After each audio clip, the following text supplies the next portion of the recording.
ABC General Hospital spoilers for Thursday, April 9 reveal that in Port Charles, grief never arrives cleanly. It never knocks once and waits to be invited in. It seeps under doors, hangs in hospital corridors, settles into the spaces between unfinished conversations, and then, when people are already too exhausted to defend themselves, it tightens its grip. That was the shape of the darkness now closing around Curtis, because Jordan's danger was no longer theoretical, no longer one more risk in a city built on secrets and revenge. It had become intimate, immediate, mortal. The woman who had spent so much of her life walking straight into danger with her spine rigid and her emotions locked behind discipline was suddenly lying at the center of a storm she might not survive, and for Curtis that changed everything. There are losses a man can prepare for in fragments, and then there are losses that expose what he has been lying to himself about. Jordan's possible absence was forcing Curtis to confront the one truth he had tried hardest to contain. Whatever time, anger, mistakes, and separate lives had done to them, his feelings for her had not died. They had gone underground, they had waited. And now, with Jordan's life hanging by a thread, those feelings rose with merciless clarity. That was what made his pain so unbearable. Curtis was not simply afraid for Jordan in the abstract. He was being punished by memory. Every old wound between them became sharper now that there was a chance no repair would ever come. Every harsh word felt permanent. Every moment when pride had mattered more than tenderness now looked small and foolish in the harsh light of what could be lost in an instant. The hospital became a place where time moved wrong, each minute stretching until it felt like an accusation. The fluorescent lights were too bright, the walls too white, the air too cold, and none of it could distract him from the deeper torment gathering inside him. He had spent so long trying to tell himself that what remained between him and Jordan was history, respect, and habit, something steady but no longer consuming, yet the sight of her in danger exposed the lie. Love had not vanished. It had hardened into something quieter and heavier, something that did not need romance to remain devastatingly real. Around him, the city kept moving with its usual cruel indifference. Cars passed, phones rang, nurses changed shifts. Somewhere beyond those walls, deals were being made and lies were being refined. That normalcy only deepened the horror. It reminded Curtis that Port Charles was always prepared to absorb catastrophe and keep going, even when an individual life was being cracked open beyond repair. Jordan had always been strong enough to stand inside that reality. She had worn resilience like armor for so long that people forgot the cost of it, but strength had become part of her danger too. It had made her the kind of woman who kept digging when others would have stepped back, the kind who could not let go once she sensed corruption spreading behind a polished face. Whatever she had uncovered, whatever she had begun to suspect, had put her on a path that now seemed stained with intention rather than bad luck, and Curtis knew it. He could feel it with the instinct of someone who had lived too long around schemes, retaliation, and men who smiled while arranging destruction.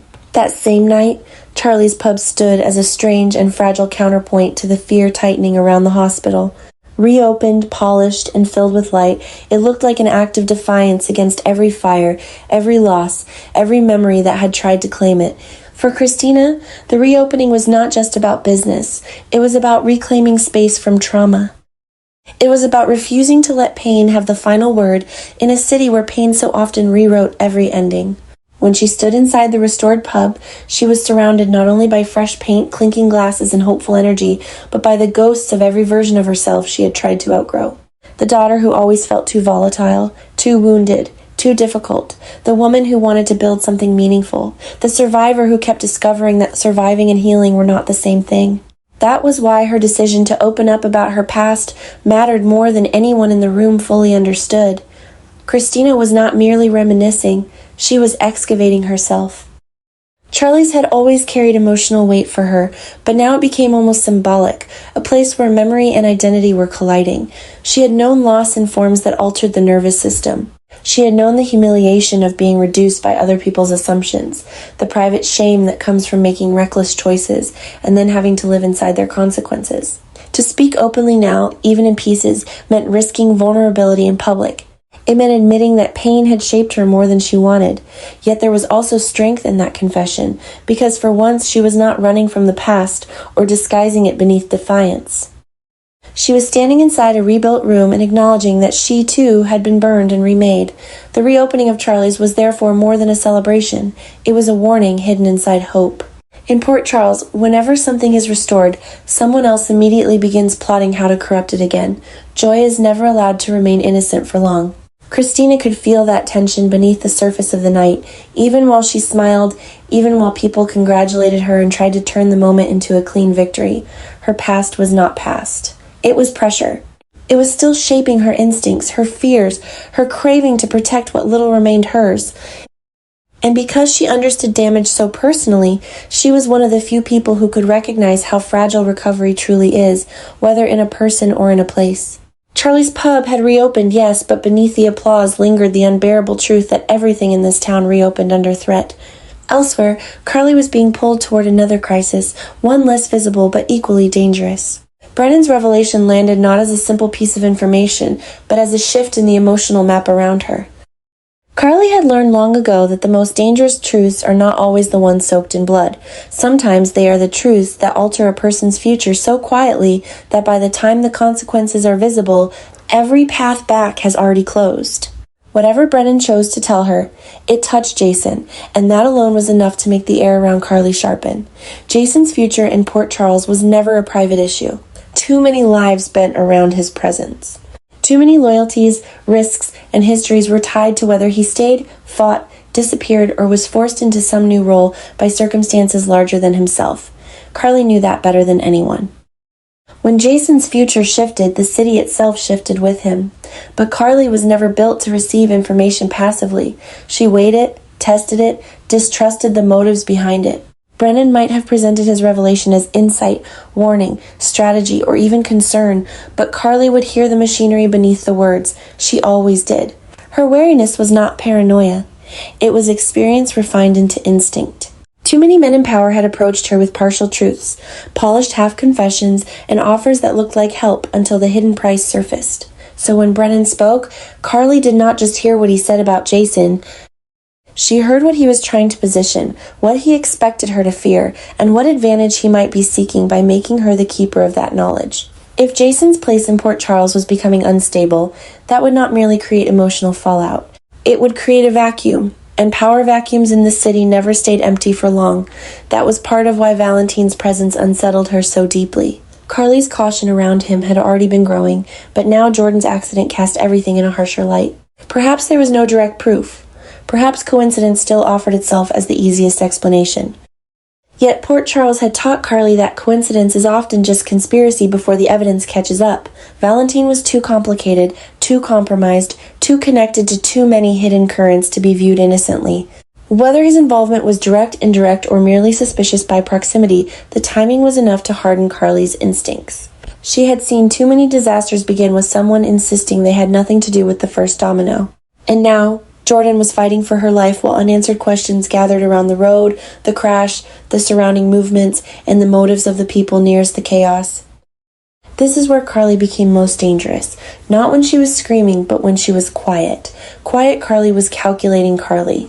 Quiet Carly was already fitting new information against old lies, already mapping who had reason to move Jordan off the board, who benefited from confusion, who wanted Curtis emotionally broken, who wanted the truth blurred just long enough to escape consequences. Her concern for Jason, her distrust of Brennan, and her suspicion of Valentine were not separate problems. They were converging lines. She could feel it before she could prove it. And that intuition made her harder to manipulate than anyone expected. Gio, by contrast, stood at a more tender, emotional crossroads. His gratitude toward Emma came from a different kind of crisis, one not rooted in gunfire or criminal strategy, but in the quieter collapse that happens when a person realizes he has reached the edge of what he can carry alone. Emma's presence during his worst moment mattered precisely because she had not tried to dominate it. She had stayed. She had listened. She had made herself a witness when shame might have driven him into silence. In a city where so many relationships are transactional, defensive, or distorted by agenda, that kind of loyalty can feel almost shocking. Gio's gratitude was not simply about comfort. It was about being seen without being judged while standing at one of the lowest points of his emotional life. That changed him. Hardship has a way of exposing which people merely orbit your life and which ones are willing to walk straight into the dark with you. Emma had done the latter, and Gio knew it. Her support gave him something Port Charles rarely gives for free: emotional safety. That did not solve his problems, nor did it erase the pressures gathering around him, but it gave him one precious thing, a reason not to retreat completely into himself. Gratitude, in that sense, became more than sweetness. It became vulnerability. To admit how much Emma mattered in that moment was to admit how close he had come to unraveling without her. And so the city held all these emotional threads at once. Curtis breaking open under the terror of losing Jordan. Christina reopening Charlie's while reopening old wounds inside herself. Carly receiving Brennan's revelation and immediately sensing that Jason's future might be turning toward another dangerous crossroads. Gio discovering that Emma's loyalty had reached him at the exact moment he could have slipped beyond reach. Valentine moving like a shadow at the edge of disaster, while Carly watched him with the kind of caution reserved for men whose hands are never fully clean. What made the story so explosive was not that these plots existed separately, but that they all revolved around the same essential truth. In Port Charles, nobody survives by dealing only with the visible crisis. The visible crisis is always just the surface. Underneath it are older loves, hidden debts, bruised loyalties, and motives so tangled that by the time the facts emerge, the damage is already personal. For Curtis, that personal damage was reaching a point of no return. Jordan's danger had stripped away his ability to pretend emotional distance still protected him. Whether she woke quickly, slowly, or not as the same woman at all, he had already crossed an invisible line inside himself. He knew now that if Jordan was slipping away, she was taking with her the part of him that had never stopped believing their story remained unfinished. That recognition did not comfort him. It devastated him. Because love discovered too late does not feel noble. It feels cruel. It feels like punishment for every moment wasted. For Carly, meanwhile, the danger was becoming strategic. She could grieve for Jordan, worry for Jason, and still keep the sharpest corner of her mind fixed on pattern recognition. Brennan's revelation had not calmed her. It had armed her. Valentine's movements did not reassure her.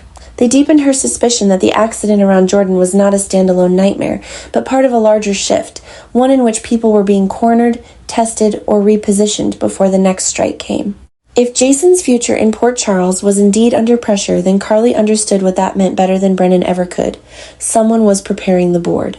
And in the middle of all of it stood Charlie's pub, glowing with the kind of warmth that on a soap opera almost always signals how much there is to lose. Christina's honesty, Gio's gratitude, Carly's caution, Curtis's heartbreak, these were not disconnected emotional notes.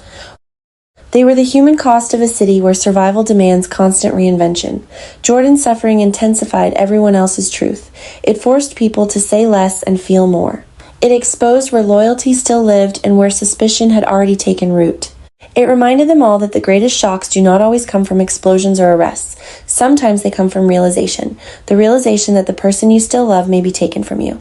The realization that the friend who stood beside you has become essential. The realization that rebuilding a place does not rebuild the soul without pain. The realization that a revelation about one man's future may actually be the opening move in a much larger war. By the time the dust settles, Port Charles may look unchanged to the untrained eye. The hospital will still hum, the pub will still pour drinks, the same names will still command fear, affection, resentment, and desire. But beneath that surface, something irreversible is already happening. Curtis is no longer standing at a safe, emotional distance from Jordan. Christina is no longer hiding from the wounds that shaped her. Gio is no longer unaware of how deeply Emma's presence matters. Carly is no longer willing to treat Valentine as a neutral figure near disaster, nor Brennan as a man whose revelations come without cost. That is the true pulse of the story now, not simply danger but awakening. Not simply crisis, but exposure. In Port Charles, people do not break all at once. They crack in silence, under pressure, while pretending to function. Then one accident, one confession, one revelation, one act of loyalty changes the emotional balance forever. And once that happens, nobody gets to go back to who they were before.